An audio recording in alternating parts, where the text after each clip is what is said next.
कल राज्यसभा का टॉपिक पढ़ा था, पूरा हो गया था, रह गया था, रहता है अभी, लास्ट में पहुंचने वाले होंगे फिर। चलो राज्यसभा कंप्लीट करके और आज लोकसभा के ऊपर बात करें। कल शायद राज्यसभा के बारे में बातचीत तो सारी हो गई थी। बताओ जरा, लोकसभा कैसा सदन है? अस्थाई है, लोकप्रिय है, प्रथम सदन है, निम्न सदन है। इसको प्रथम वैसे ही कहते हैं। अगर किताब की भाषा को देखें तो सबसे पहले जिक्र राज्यसभा का था 80 में, इसका जिक्र है 81। अस्थाई इसलिए कहते हैं क्योंकि इसका कोई जैसे 5 साल, कभी ये 13 दिन का भी पीएम दिखाया इसने हमें, कभी 2 साल, कभी 4 साल, और 5 साल बाद तो हर हाल में भंग होनी ही होनी है, चाहे सरकार कितना ही अच्छा काम करे। इसलिए कैसी है ये? अस्थाई। क्योंकि इसके मेंबर किसने भेजे हैं, तो ऑब्वियस सी बात है कि वो जनता के बीच में ही लोकप्रिय होंगे, इसलिए लोकप्रिय सदन। और निम्न इसलिए क्योंकि 2 पावर कम रह गई, आईएएस आईपीएस की, और स्टेट लिस्ट का टॉपिक किसको नहीं दे सकती ये? यूनियन को, और यूनियन के टॉपिक को तो वैसे भी किसी को दे ही नहीं सकते। ये सब चेंज करने की पावर किसके पास है? राज्यसभा। लोकसभा में 543 मेंबर्स बैठते हैं, जिनमें से वो पूछेंगे बताओ जनरल कितने हैं? जनरल भाई एससी एसटी तुम्हें पता है पहले ही। एससी कितने हैं? 84, एसटी 47, ये माइनस कर दो, 4 और 7 ये प्लस कर दो 11, ये कितने हो गए? 13। 543 में से 131 कितने बच गए? ये बच गया 2, 1 और 4। ये कौन सी कैटेगरी होगी? बस इसमें कोई रटने की जरूरत नहीं, याद कर लो तो बहुत अच्छी बात है, माइनस भी नहीं करना पड़ेगा। ये जनरल हैं, ये एससी और ये एसटी। क्या ऐसा प्रावधान राज्यसभा में भी है? नहीं, ये सिर्फ रिजर्वेशन की बात कहाँ की गई है? लोकसभा। वो कहेंगे जनरल की सीट कितनी है, तो 412। एससी एसटी की याद है, जनरल की माइनस करने का टाइम नहीं लगेगा, 412 वैसे ही याद कर लेना। ये 2021 से पहले जो 2011 की जनगणना थी उसके आधार पर सीटें टोटल नहीं बढ़ाई, लेकिन सीटों में बदलाव किया। इनकी सीटें बढ़ाई थी और जनरल की कैटेगरी की सीटें कम की गई थी। जब भी कभी रिजर्वेशन बढ़ेगा तो हमेशा किसका नुकसान होगा? जनरल की सीटें घटी थी, रिजर्व्ड की बढ़ी थी सीटें। पिछली बार जब भी सीटें बढ़ाई गई, टोटल सीटें 543 ही थी, वही रहेंगी। कब तक नहीं बढ़ेंगी? और 26 के बाद कह रहे हैं 31 की जो जनगणना होगी उसके बाद सीट्स बढ़ के शायद लोकसभा की 800 के आसपास और 400 के आसपास, 450 उसकी बना देंगे, लेकिन फिलहाल में इसके ऊपर काम नहीं होगा। तुम जानते हो 543 में से इतने सारे लोगों को संभालने वाला आदमी बहुत पावरफुल आदमी होता है, जिसे हम कहते हैं लोकसभा का अध्यक्ष। बताओ जरा, आजकल अध्यक्ष ओम बिरला है, ये कौन सी लोकसभा संभाल रहे हैं? 17वीं। और 16वीं के और 15वीं के पहली महिला जो बनी थी 15वीं लोकसभा में, क्या नाम था उनका? मीरा। पहली महिला भी और पहली दलित महिला भी, मीरा कुमार, कांग्रेस पार्टी की सरकार के दौर में। 16वीं लोकसभा की बनी थी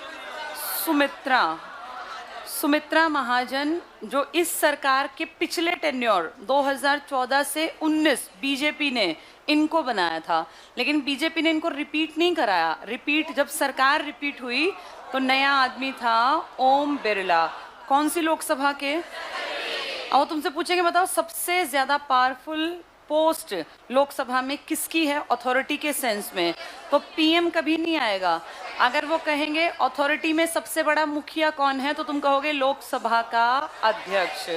मैंने आपको बताया था पीएम भी जब बोलता है तो परमिशन किससे मांगता है? अध्यक्ष। कभी देखना अध्यक्ष महोदय करके बात करते हैं, ऑनरेबल स्पीकर। लोकसभा का अध्यक्ष अभी जो बैठा है 17वीं लोकसभा का ओम बिरला, लेकिन इनसे पहले कुछ खास लोगों ने काम किया। जैसे एक आदमी था जिसका कार्यकाल सबसे लंबा कार्यकाल था, एक था जिसका सबसे कम या सबसे छोटा कार्यकाल। कौन थे ये दोनों? जिसने 9 साल प्लस काफी दिन तक, 200 प्लस के आसपास दिन तक, लगभग 10 साल काम किया, ये थे बलराम जाखड़।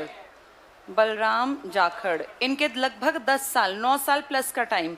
और सबसे छोटा जो कार्यकाल था ये इमरजेंसी के टाइम में एक बना दिया गया था, जब इंदिरा गांधी ने गलत पावर का इस्तेमाल किया 1976 में। 75-77 लगी थी ना इमरजेंसी, तो ये लगा लो 76 के स्टार्टिंग में बनाया था और 1 साल कुछ दिन ये टिके थे। ये इनका नाम था बली राम भगत। क्या नाम था इनका? हाँ, कहीं कहीं बली लिखा है, कहीं बलीराम लिखा है, भगत। ये याद रख लेना, ये थे यादव थे, ये बलीराम भगत यादव। ये सबसे छोटा कार्यकाल देख के गए हैं 1 साल प्लस का।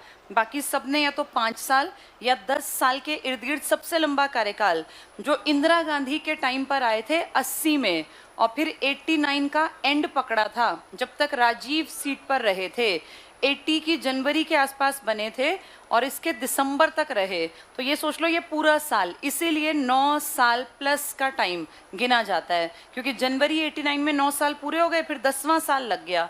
पर जब राजीव गांधी की सरकार हटी और अगले इलेक्शन हुए, जो 1989 की सरकार बनी थी 90, फिर 1990 से 91, इस वाली लोकसभा जिसको आप कहते हैं 9वीं लोकसभा, इसमें फिर ये नहीं दिखे थे। तो ये राजीव और इनकी माताजी यानी 7वीं और 8वीं लोकसभा संभाली थी जिन्होंने, ये थे बलराम जाखड़। और जो इमरजेंसी के टाइम में रहे थे बलीराम भगत, सबसे छोटा टाइम पीरियड। और भगत के टाइम में देश में एक बहुत बड़ा अमेंडमेंट हुआ था कॉन्स्टिट्यूशन में, 42वां संविधान संशोधन, जिसमें अपने हिसाब से इंदिरा ने सब पलट के रख दिया था। तो ये एग्जाम में आ सकता है। 1-2 बातें और सुन लो। 2 आदमी हैं जिनका टाइम पीरियड अपने बीच में ही, जिनके बारे में फेमस है कि वो कार्यकाल के बीच में ही मर गए। एक आदमी इसमें गलत बताया जाता है, जो सबसे पहले थे, जिनका नाम क्या था? GV, पूरा नाम है गणेश वासुदेव मावलंकर। कहते हैं इनकी कार्यकाल में मृत्यु हो गई, लेकिन गलत कहते हैं। कारण 1952 में ये देश को संभालने लगे हेड बन के इसके लोकसभा के। 1956-57 जब भी एक्सपायर हुए, उससे 1 महीने पहले जनवरी में इन्होंने रिज़ाइन दे दिया था। इनको हार्ट अटैक हुआ और इनको फील हुआ कि मेरी तबीयत ठीक नहीं है, रिज़ाइन कर दिया। फरवरी में जाके इनकी डेथ हुई थी। तो ये कहना कि ये कुर्सी पर ही मरे, ये गलत है। GMC बालयोगी इकलौते एक ऐसे आदमी हैं, GMC बालयोगी, हेलीकॉप्टर क्रैश हो गया था जब ये उसमें सवार थे, और उस टाइम पर ये इंडिया के लोकसभा के स्पीकर की कुर्सी पर थे। इन्होंने रिजाइन नहीं किया था। तो एक आदमी स्पीकर की कुर्सी पर रहते हुए मरा है, कौन है वो? लेकिन बहुत लोग कहते हैं वासुदेव मावलंकर जी भी। ये पहले एक्सपायर नहीं हुए, पहले उन्होंने रिजाइन किया, अगले महीने जाके जनवरी में रिजाइन किया था और फरवरी में इनकी डेथ हो गई थी। तो असलियत में देखा जाए तो सिर्फ एक आदमी कुर्सी पर मरा था, GMC बालयोगी। अभी कौन बैठा है? कौन सी लोकसभा के हैं ये? बस ये थोड़े से पॉइंट पढ़ेंगे इनके बारे में। उससे पहले 2-4 बातें और जान लो। लोकसभा सच में पावरफुल है, सिर्फ कहने के लिए नहीं। किस तरह से पावरफुल है?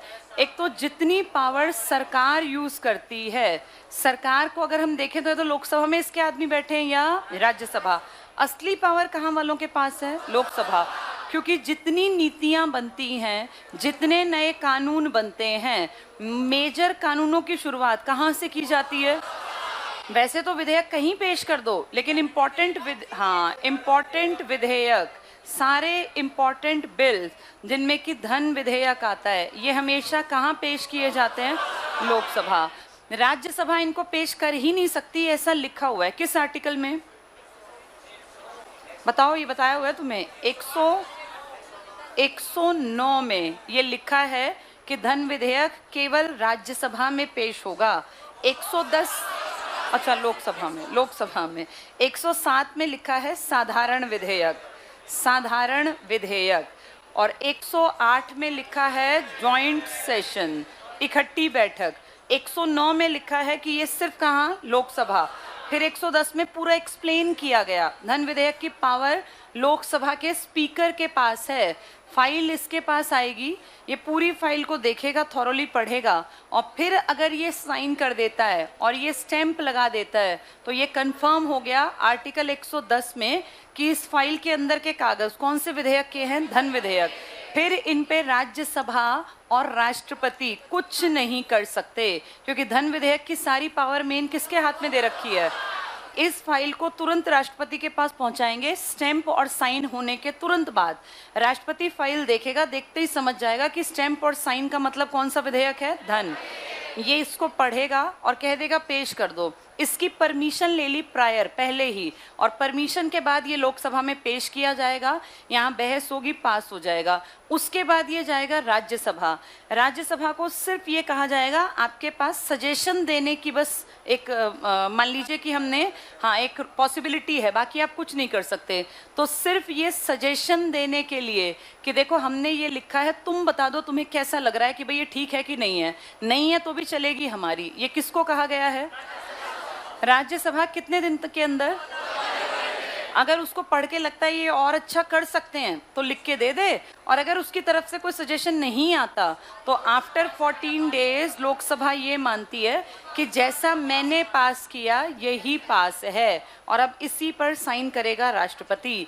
जब राष्ट्रपति के पास फाइल जाएगी, बाहर साइन है, स्टैंप है, कौन सा आर्टिकल, इसका मतलब ये फाइल मेरे पास पहले भी आई थी, क्योंकि पहले पेश करने से पहले भी फाइल दी गई थी। अब वो फर्स्ट टाइम में ही जब पेश करवाने से पहले हाँ कर चुका, तो अब तो सेकंड टाइम में ना करने का मतलब ही नहीं है।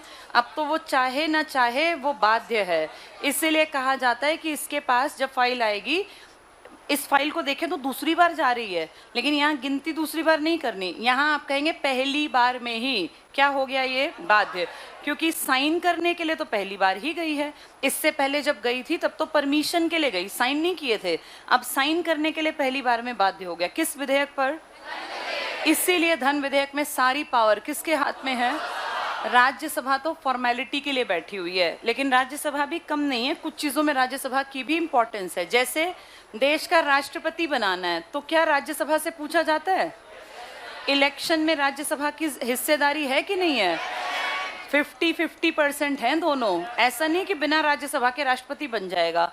उपराष्ट्रपति का इलेक्शन होगा, वाइस प्रेसिडेंट का, तो क्या इसकी जिम्मेदारी है, बिल्कुल है। उपराष्ट्रपति को हटाने में 100% रोल किसका है, राज्यसभा। लोकसभा की सिर्फ हामी चाहिए, असली मर्जी किसकी चाहिए।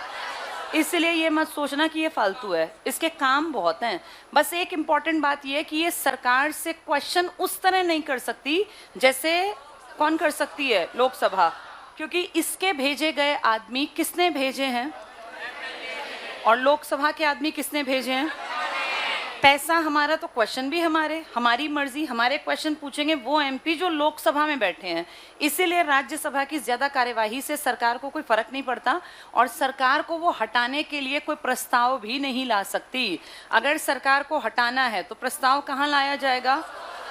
इसीलिए हमेशा लोकसभा की कार्यवाही आम जनता को ज़्यादा प्रभावित करती है बजाय राज्यसभा की कार्यवाही के। क्या ये बातें समझ में आ गई, ठीक है। अब थोड़ा सा पढ़ेंगे इसको, जो अच्छा पॉइंट होगा उसको मैं एक्स्ट्रा एक्सप्लेन कर दूंगी। चलो, कल हमने कितना पढ़ लिया था, 77 पर पहुंचे थे, और ये बातचीत शायद यहाँ तक आ गई थी, 1/3 की बात हुई थी, वो मैंने 30 से समझाया था एग्जाम्पल देके। राज्यसभा के सारे मेंबर एक साथ आते हैं 2-2 साल के गैप पर। कितनी बार लोगों को बिना 6 साल के निकालना पड़ा था, 2 बार। कब कब, 54 में और 56। 52 में तो ये आए थे, 58 में इनको पूरे कितने साल हो गए, 6, लेकिन तब तक कितनी बार निकाल चुके थे, 2 बार। 1/3 यहाँ कम किए, 1/3 यहाँ अपने आप हो गए, क्योंकि बचे ही ये थे बस। कल मैंने समझा ना, 30 में से पहले 20, फिर 10, फिर लास्ट में हट गए। चलो पेज 77 पर आ जाओ। कल हमने लास्ट पॉइंट पढ़ा था, 1/3 सदस्य 2 वर्ष पश्चात, यही बात हुई थी ना, ठीक है। नेक्स्ट पढ़ना, राज्यसभा की सदस्यता के लिए न्यूनतम उम्र सीमा कितने वर्ष है। भारत का उपराष्ट्रपति राज्यसभा का पदेन सभापति, कौन सा आर्टिकल, 64। 63 में क्या था, हाँ 52 में था राष्ट्रपति, 63 में उपराष्ट्रपति, 64 में सभापति, और 65 में अगर राष्ट्रपति ना हो तो पदेन, ये लिखा था। अभी फिलहाल सिर्फ इसकी बात करेंगे, 64 की। यहाँ लिख लो आर्टिकल 65 उपराष्ट्रपति, 65 की बात नहीं कर रहे, पढ़ चुके ना हम ये सारे, 63 64 सारे पढ़ लिए हमने, 64 लिख लो। अगला पढ़ना, राज्यसभा अपने सदस्यों में से किसी एक को 6 साल के लिए उपसभापति निर्वाचित करती है। अभी तो क्लास लगे 15 मिनट हुए हैं ना, नहीं तो कोई बात नहीं। उनसे पता करो कि इस क्लास को छोड़ने से मतलब क्या फायदा है जल्दी। अच्छा, गारंटी बैच तो अभी सर वैसे भी नीचे वाली क्लास नहीं छोड़ने वाले सर, उसको 2 बजे तक लेंगे ही लेंगे उस क्लास को। चलो पढ़ेंगे। तो अपने सदस्यों में से कितने साल के लिए उपसभापति बना लिया? 6 साल। आगे पढ़ना।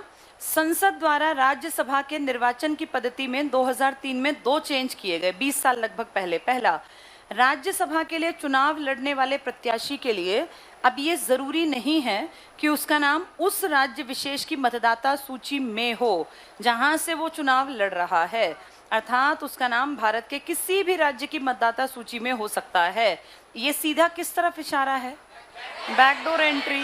भाई हरियाणा के एक आदमी का राजनीति में चाह रहे थे आ जाए, नहीं आ पाया, हार गया इलेक्शन। अब बैकडोर एंट्री हरियाणा में मान लीजिए इस साल कोई नहीं हटने वाला, आंध्र प्रदेश में कोई हटने वाला है, तो हरियाणा के आदमी को कहाँ की सीट से भेज देंगे? ये तो सीधी बात है कि इसको हटाना लगाना सब इनकी मर्जी है। नेक्स्ट पढ़ना। राज्यसभा के लिए अब होने वाला मतदान गुप्त होने की बजाय खुला। मतलब क्या होता है 1:30 बजे? क्यों छोड़नी होती है? नहीं तो नीचे वाली क्लास जब छोड़ेगे ना सर तब मुझे इशारा कर देना, ठीक है? उनको कहना दोबारा बेल ना बजाएं। चलो पढ़ो। राज्यसभा के लिए अब होने, कल मैंने बताया था बैलेट में ये लोग अब तक भी, हम तो चल रहे हैं ईवीएम पर और ये आज भी क्या यूज कर रहे हैं? मतपेटी। इस मतपेटी में पहले क्या था? गुपचुप तरीके से नाम। अब क्या करते हैं? जिस पार्टी का आदमी है वहां मान लीजिए बीजेपी और कांग्रेस, जो आदमी वोट डालने आ रहा है, यहाँ पेटी है, वो अगर बीजेपी का है तो बीजेपी वाले को पर्ची दिखाएगा, देख किसके नाम के आगे मैंने टिक किया। अगर कांग्रेस वाला है तो कांग्रेस को। यानी अब ये गुप्त है या ये प्रत्यक्ष है? अब ये देखते हैं कि हाँ हमारी पार्टी के आदमी ने चीटिंग नहीं की है। ये 2 पॉइंट इंपॉर्टेंट है। मंत्रिपरिषद राज्यसभा के प्रति उत्तरदायी नहीं है। क्यों नहीं है? इसलिए नहीं है क्योंकि जनता ने भेजे ही नहीं। जब जनता ने भेजे नहीं, पूछने वाले तुम कौन? इसीलिए। राज्यसभा की किसी बैठक में गणपूर्ति, गणपूर्ति का मतलब क्या होता है? हाँ, इसका मतलब है कम से कम इतने लोग आएंगे तब हम कोई कार्यवाही करेंगे। फॉर एग्जाम्पल क्लास में कल 3 ही बच्चे आए तो क्या ऐसे क्लास लगाना पॉसिबल होगा? नहीं। अब 3 बच्चों को, वो 3 आए हैं, ये बड़ी अजीब बात है कि 3 ही आए हैं किसी कारण से, लेकिन मान लो पहुंच गए, बाकी नहीं पहुंचे, तो हम इनको ऐसे थोड़ी ना पढ़ा पाएंगे, क्योंकि गणपूर्ति कम से कम 50% तो होनी चाहिए। इनकी गणपूर्ति 50% नहीं है। ये कहते हैं जितने हम हैं 543, अगर 1/10 आ गए 54.3 तो कितने आदमी? फिर हम अपनी कार्यवाही कर लेंगे। कार्यवाही का मतलब विधेयक पेश कर लेंगे, डिस्कशन कर लेंगे, डिबेट कर लेंगे। अगर मान लो किसी दिन एक ही मंत्री जाए, सारे लोग ना जा पाए किसी कारण, वो जाए विधेयक पढ़े और कहे हाँ बिल्कुल ठीक है, पेश कर दिया मैंने, साइन कर दिया, हो गया पास, ठीक है या गलत है? गलत। कम से कम कितने प्रेजेंट होने चाहिए? 1/10। ये 1/10 आगे जाके जब ये 800 बनेंगे ना, तब 1/10 कितना बन जाएगा? 80। इसलिए डिजिट नहीं बोलते, ये कहते हैं 1/10। क्या पता कितने में से 1/10 निकालेंगे? ये टिक कर लो। 1/10 की उपस्थिति आवश्यक। गणपूर्ति, इसी को कोरम कहते हैं किसी भी जगह का। हाँ जी, राज्यसभा की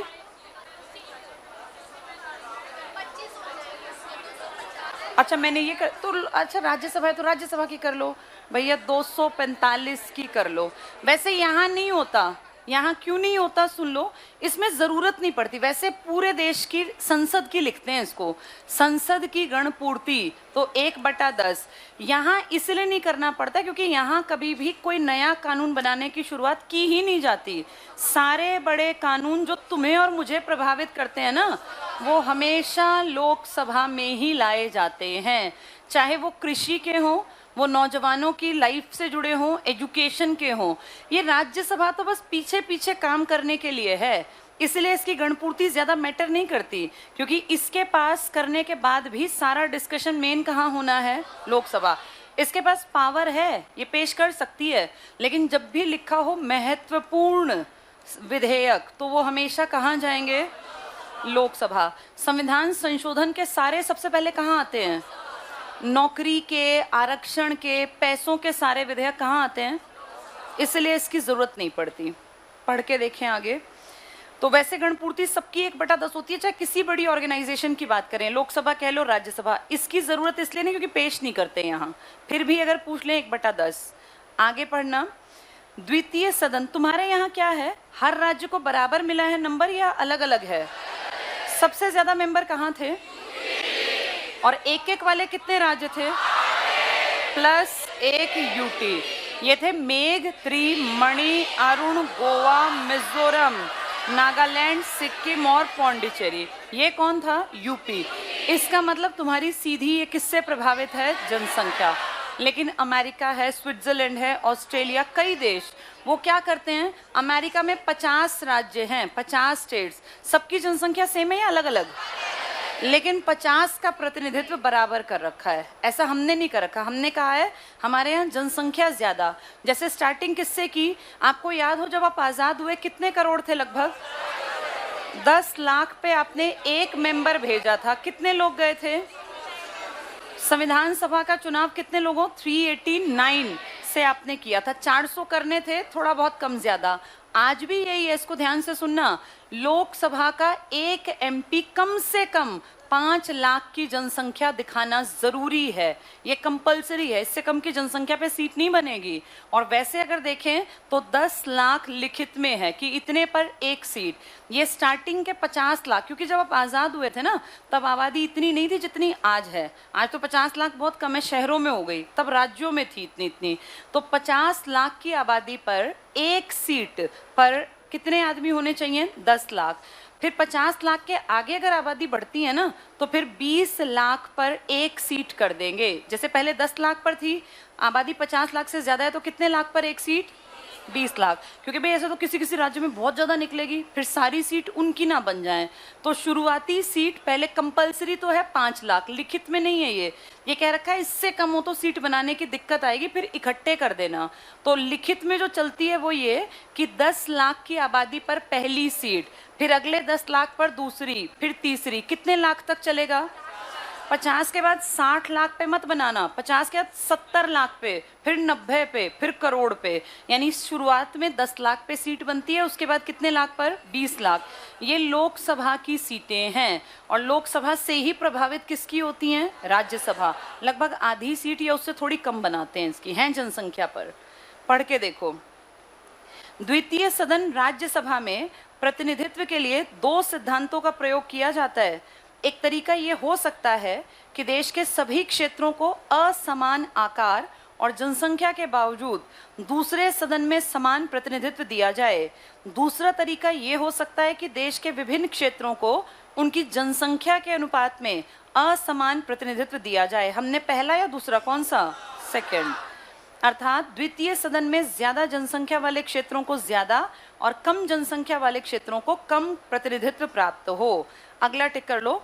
संविधान में राज्यों को राज्यसभा में प्रतिनिधित्व जनसंख्या के आधार पर दिया गया है। सिर्फ पढ़ लो आगे। संविधान व्यवस्था करता है कि एक राज्य की जनसंख्या के पहले 50 लाख व्यक्तियों तक हर 10 लाख व्यक्तियों के एक के लिए एक, और उसके बाद 20 लाख पर एक के हिसाब से। ये याद नहीं रखना, बस ये बताने के लिए है। तो आपके देश में बंटवारा किस पर है? बराबरी पर या जनसंख्या पर? इसलिए सबसे ज्यादा सीटें 80 और 31 हैं। कितने लाख पर एक सीट बना दी? 50 लाख तक 10 लाख पे एक, 50 के बाद 20 लाख पर एक सीट। अगले पेज पर देखो, सीट्स दी गई हैं राज्यसभा की। इसमें सबसे इंपॉर्टेंट एक तो 3 टॉपर हमें पता हो। सबसे ज्यादा सीट किसकी हैं? यूपी, महाराष्ट्र, तमिलनाडु, फिर बंगाल और बिहार। इक्वल थे ना ये, 16, 18, 19, 31। कम वाले 9 तुम्हें पता है, 8 राज्य और 1 यूटी। पढ़ के देखो, इसमें नीचे आ जाओ। टेबल अपने आप पढ़ लेना, सारा सबको याद होना चाहिए, हर एक को जबानी टेबल। इसमें देखने लायक क्या है? पेपर में मान लो राज्य आ जाएंगे। कहेंगे निम्न में से किस राज्य की राज्यसभा की सीटें अन्य 4 से 3 से भिन्न हैं, और 4 के नाम दे देंगे। जिसको जबानी याद है वो तुरंत टिक मार्क कर लेगा। मान लीजिए वो कहते हैं, जैसे कोई संख्या दे देंगे जिसकी सीटें 11, 11, 11 और किसी एक की मान लीजिए यहाँ 10 वाली। जैसे अपने आप को ही देख लें, हरियाणा की कितनी है 10, 5। मैं राज्यसभा पे जाऊं तो अलग सीटें। अब सोच लो ऐसा कि ऐसे 4 राज्यों के नाम देंगे और कहेंगे निम्न में से अलग को निकालें, अलग को पहचानें। तो जिसको लिस्ट याद है वो टिक मार्क कर लेगा, जिसको लिस्ट नहीं याद वो बैठा रहेगा। टेबल को देखो, ही बताती हूँ कैसे।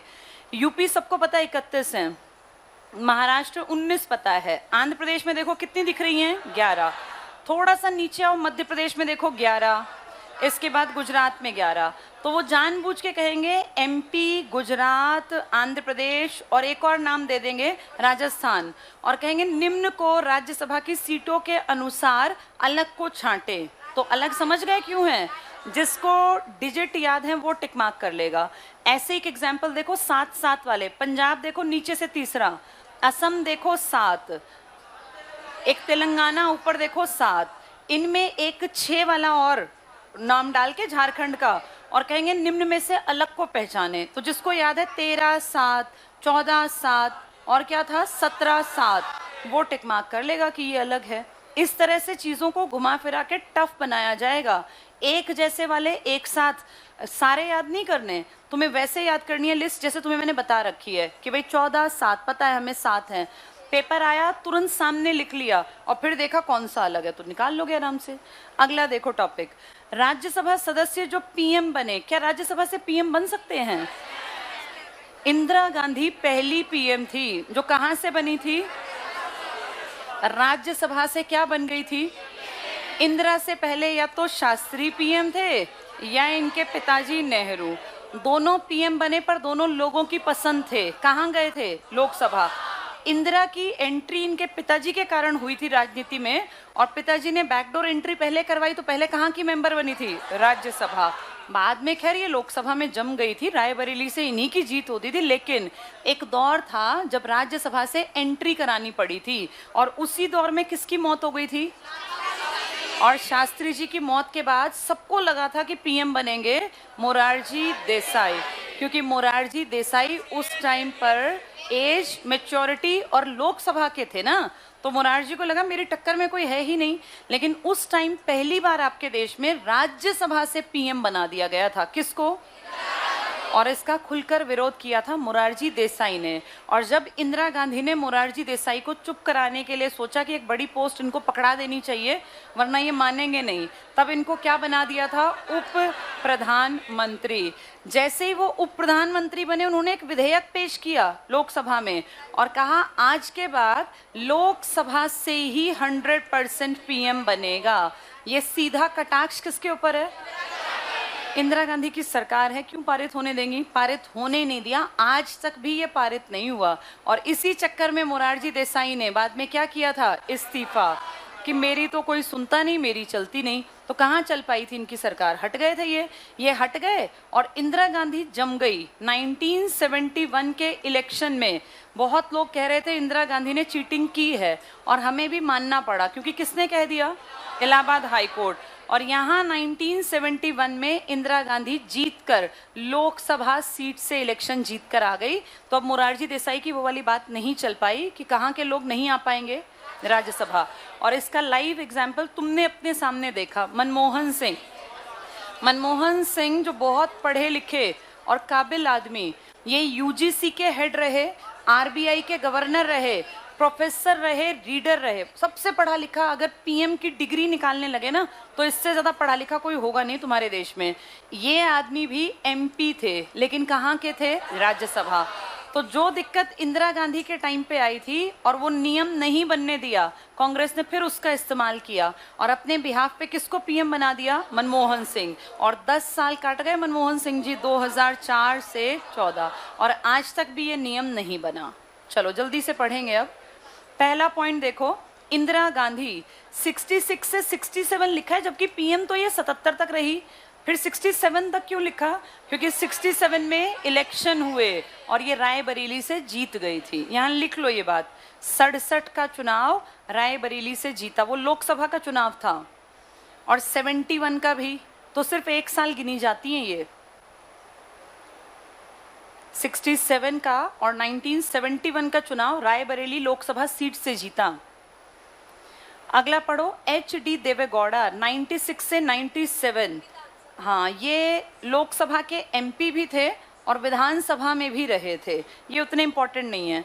इंद्र कुमार गुजराल ये भी लोकसभा के MP रहे थे 97-98 में, ये बाद में हाई कमिश्नर तो नहीं, एम्बेसडर रहे थे। डॉक्टर मनमोहन सिंह, ये बहुत इंपॉर्टेंट, 2004 से 14 कहाँ तक के, कहाँ से थे ये? असम, लिख लो असम राज्यसभा सीट, जबकि असम के थोड़ी है मनमोहन सिंह जी, असम राज्यसभा सीट। ये कब लॉ बनाया कि वहां का आदमी ना हो तो भी चल जाएगा? 3 में लॉ बना, और 4 में आपने कौन देखा इसका एग्जाम्पल? मनमोहन सिंह जी। अगला पॉइंट देखो, राज्यसभा के सभापति को तभी पद से हटाया जा सकता है जब उसे उपराष्ट्रपति पद से हटा दिया जाए, और उपराष्ट्रपति पद से कौन हटा सकती है? संसद का मेन पार्ट है राज्यसभा, लोकसभा की सिर्फ हामी। अगला पढ़ना, उपसभापति को, उपसभापति बाहर का आदमी था या इनमें से ही था? हाँ, एक आदमी बाहर का है बस, 245 में से 1 और 2, एक है सभापति और एक है उपसभापति। कौन बाहर का है? क्योंकि ये क्या है? हाँ, इसीलिए 245 में ये नहीं आता, ये इनमें से ही है। तो इसको हटाने के लिए लोकसभा से पूछना पड़ेगा क्या? नहीं। इसको हटाने के लिए क्यों पूछना पड़ा? क्योंकि इसको चुना किसने था? लोकसभा प्लस राज्यसभा। पढ़ के देखो इसको, उपसभापति को राज्यसभा के तत्कालीन समस्त सदस्यों के बहुमत से पारित प्रस्ताव कर हटाया जा सकता है, प्रस्ताव पारित कर। इसी प्रकार राज्यसभा अपने सभापति अर्थात उपराष्ट्रपति को भी उसके पद से हटा सकती है, पर किसकी हामी चाहिए? हाँ, लिख लो यहाँ, लोकसभा की हामी चाहिए, उपसभापति के लिए नहीं चाहिए, वो उनका पर्सनल आदमी, वो हटाएं रखें उनकी मर्जी, इसके लिए चाहिए क्योंकि ये बाहर का आदमी है। अगला पढ़ना, अनुच्छेद 92 के अनुसार जब सभापति या उपसभापति को उसके पद से हटाने का संकल्प विचाराधीन हो तब वो बैठक की अध्यक्षता नहीं करेगा। कौन सी बैठक की? किस चीज की? राज्यसभा में किस चीज की? सेशंस, राज्यसभा में सेशन चलते हैं। चलो अब तुम एक काम करो, पेज नंबर 82 पर आओ, पहले वो पढ़ा देती हूँ, उसके बाद फिर बीच वाला टॉपिक। 82 पर आ जाओ, एक टेबल दिया गया है, लोकसभा, लोकसभा के अध्यक्ष और अध्यक्ष का कार्यकाल।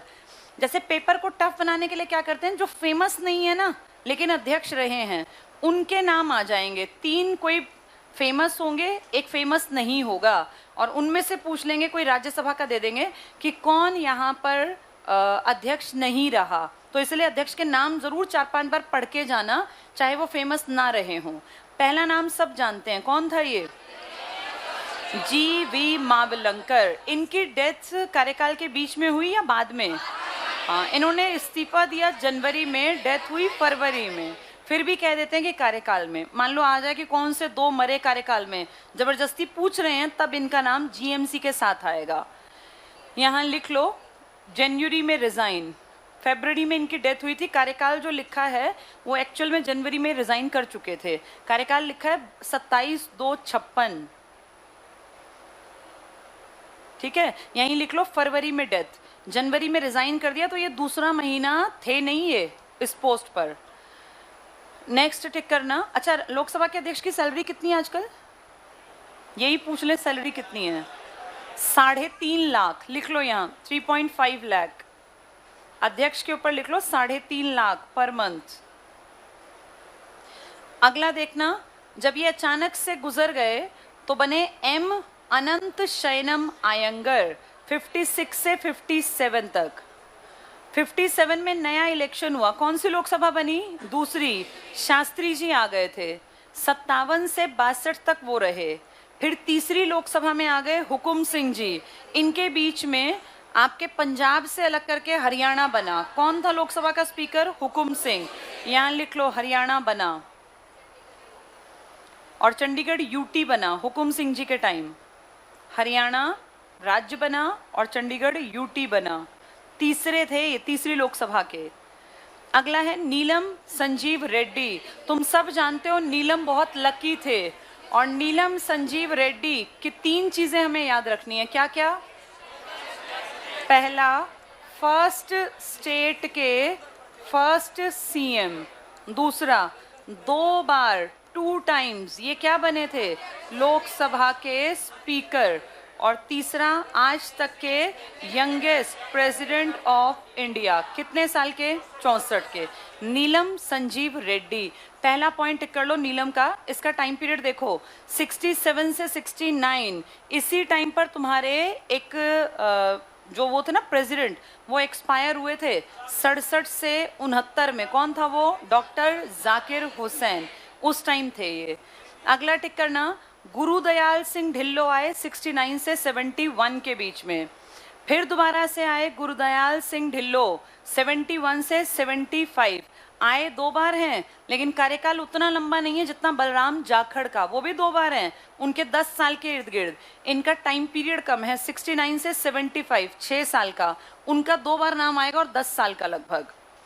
अगला टिक करो, बलिराम भगत। बलिराम भगत इंपॉर्टेंट है, सबसे छोटा कार्यकाल लिख लो यहाँ, शॉर्टेस्ट टेन्योर, सबसे छोटा कार्यकाल लिखो, 1 साल और लगभग 70 दिन, 69 डेज है। याद ना रहे तो कोई बात नहीं, 1 साल 2 महीने याद कर लो। तो 14 महीने तक इन्होंने लोकसभा के अध्यक्ष का पद संभाला। बलिराम भगत, कहीं कहीं बलराम लिखा है, वो यही है, बलिराम भगत। पूरा नाम था बलिराम भगत यादव। सबसे छोटा कार्यकाल। और यहाँ खास बात यह कि इनके टाइम में ही आपातकाल लगा हुआ था, और 42वां संविधान संशोधन जो लोकसभा में पेश करवाया इंदिरा गांधी ने, वो इनके अंडर था। यहाँ लिख लो, 42वां संविधान संशोधन आपातकाल। तो आपातकाल के टाइम में अमेंडमेंट किस लोकसभा के स्पीकर के टाइम की देन है? ये बलिराम भगत। बेचारे बलिराम की ही बलि दी गई, इन्हीं के टाइम में आया। और कितने दिन बाद हट गए? 1 साल और 60 दिन याद कर लो, या 70 दिन, जितना याद कर पाओ। नेक्स्ट करना, नीलम संजीव रेड्डी, दोबारा नाम आ गया, 77 से 77। छोटा टाइम पीरियड है, पर हम छोटे में इनको नहीं याद करते क्योंकि ये ऊपर पढ़ के आए, हम 2 साल वहां भी काटे थे। तो सबसे छोटा किसका मानते हैं? बलिराम भगत का। किस दौर में थे वो? आपातकाल। कौन पीएम थी तुम्हारी? इंदिरा गांधी। कौन सा अमेंडमेंट लाई? 42वां। नीलम दूसरी बार बन गए 77 से 77, कुछ दिनों के लिए। और ये 13/7 के कुछ दिन बाद ही एक डेट आती है, 25/7/1977। क्या खास हुआ था? ये देश के क्या बन गए थे? हाँ, राष्ट्रपति। और ये डेट क्यों खास है? क्योंकि सब राष्ट्रपतियों ने शपथ इसी दिन ली है। कौन सा दिन है ये? 25 जुलाई 1977। चाहे जो इस बार बनेंगे ना, उनको भी देखना शपथ इसी दिन लेंगे। इनसे पहले जितने राष्ट्रपति हुए, या तो वो मर गए थे या उनके समय में कुछ बुरा घटित हुआ, तो उस पोस्ट से लोग डरने लग गए कि इस पे बैठे तो हम मरे या कुछ बुरा होगा। इस आदमी के इस दिन शपथ लेने के बाद 77 से ये लगा लो 40-45 साल बीत गए, आज तक ना कोई मरा, ना हटा, ना रिपीट हुआ। तो लोग मानते हैं कि ये दिन लकी था। इससे पहले जितने बने वो सब या तो मरे या तो किसी काम में फंस गए। इसके बाद से आज तक, चाहे एपीजे थे, साइंटिफिक एप्टीट्यूड का आदमी था और इस तरह की बातों में विश्वास नहीं करते थे, लेकिन शपथ उन्होंने भी किस दिन ली थी? 25/7। जब अपने पे आती है सबको लगता है क्या फर्क पड़ता है, क्यों मरना लिखा है, 25 को ही ले लेता हूँ शपथ। तो जितने राष्ट्रपति हुए सबकी शपथ किस दिन निकली? 25।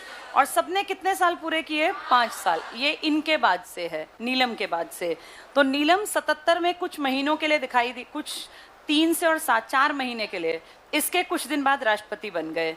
फिर बने के.एस. हेगड़े। अब ये नाम तुम जानते नहीं हो, हेगड़े नाम का आदमी भी तुम्हारे यहाँ लोकसभा का स्पीकर था 77 से 80। बलराम जाखड़ 7वीं 8वीं लोकसभा संभालते हैं, और इंदिरा गांधी और राजीव गांधी का टाइम पीरियड यहाँ लिख लो, 9 साल 330 दिन, तो लगभग 10 साल। 9 साल 330 दिन, सबसे लंबा कार्यकाल। वो छोटे वाला कितने दिन था? 1 साल और 69 डेज। क्या नाम था उनका? बलिराम भगत यादव। किसके टाइम में थे वो? इंदिरा गांधी। ये भी इंदिरा के टाइम में ही है, लेकिन इंदिरा के मर्डर के बाद ये राजीव का भी टाइम देखेंगे, इसलिए 10 साल।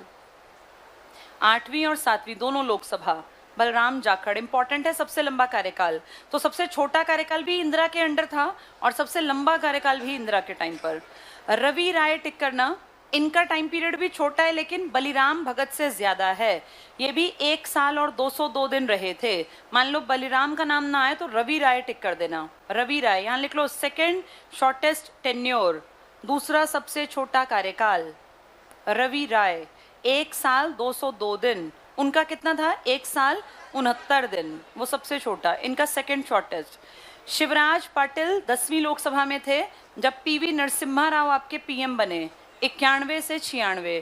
पीए संगमा 96 से 98। जीएमसी बालयोगी 98 से 99, ये थे आपके अटल बिहारी जी के टाइम पर। फिर जीएमसी बालयोगी अटल जी के टाइम पर 2002 में बीच में इनकी डेथ हुई। यहाँ लिख लो, कार्यकाल में मरने वाले, ये हेलीकॉप्टर क्रैश में सच में टाइम पीरियड के बीच में गए थे। कार्यकाल में मृत्यु बालयोगी की। फिर बने थे मुरली मनोहर जोशी, MM जोशी, शॉर्ट में लिखा है मनोहर जोशी, 2 से 4 के बीच में। फिर सोमनाथ चटर्जी बने 4 से 9 के बीच में। मीरा कुमार 15वीं में पहली बार एक औरत अध्यक्ष बनी थी, 15वीं लोकसभा, टिक कर लो, लोकसभा अध्यक्ष बनने वाली पहली दलित महिला। और ये भी कोई ऐसे नहीं थी, इनके पिताजी बहुत बड़े आदमी थे। कौन थे? इनके पिताजी का नाम था बाबू जगजीवन राम। और किस पोस्ट पर रहे थे ये? हाँ, तो तुम खुद सोचो, इसकी पोस्ट इतनी बड़ी है, ये उप प्रधानमंत्री रहे। तो इनकी बेटी राजनीति में आनी ही थी, इनकी बेटी है। बाबू जगजीवन राम की समाधि का नाम क्या है? हाँ, इनकी समाधि है समता स्थल, इनकी बेटी है ये मीरा कुमार, टिक कर लो।